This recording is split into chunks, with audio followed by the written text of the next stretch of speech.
The 19th Human Rights Session of the United Nations Human Rights Council began in Geneva, Switzerland today. Sri Lanka's delegation to the UNHRC session is headed by Minister Mahinda Samarasinghe. It's a great honor for me now to invite The President of the Human Rights Council, Laura Lasserre-Dupuy, President of the UN General Assembly, Abdulaziz Al Nasser, and Didier Burkhalter, who is the Federal Councillor and Head of the Federal Department for Foreign Affairs of Switzerland, opened the 19th session of the UNHRC. The United Nations Human Rights Council was created on the 15th of March 2006 with the main purpose of addressing human rights violations and making recommendations on them. It meets 3 times a year but may convene additional special sessions to address specific human rights issues of concern. The first cycle of the Universal Periodic Review will be officially concluded with the conclusion of the session after having assessed the human rights records of all 193 United Nations member states.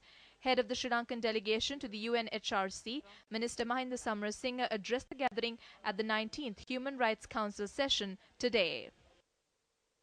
Sri Lanka has taken clear and definite steps towards implementation of the recommendations of the domestic process barely 2 months after the report was made public. Barely 2 months after the report was made public.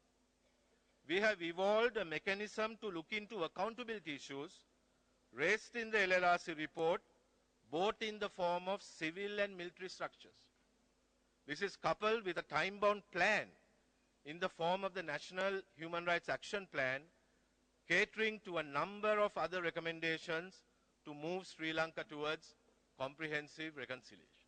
In the light of this commitment by Sri Lanka, there is no justification or urgency whatsoever in floating a resolution calling for the implementation of the LLRC recommendations and engagement with the High Commissioner when this has already been effectively undertaken by the government.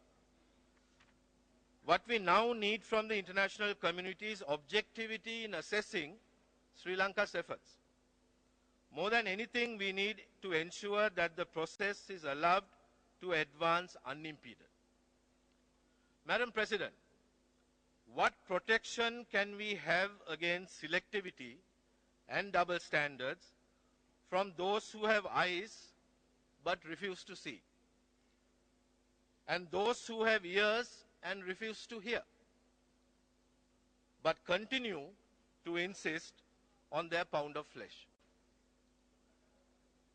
We do not need unwarranted incursions that will compromise successful implementation. Such interference by way of redundant resolutions before this Council would only undermine the sentiments of this Council. Sri Lanka is best placed to successfully conclude a homegrown process of reconciliation acceptable to and benefiting all of its people.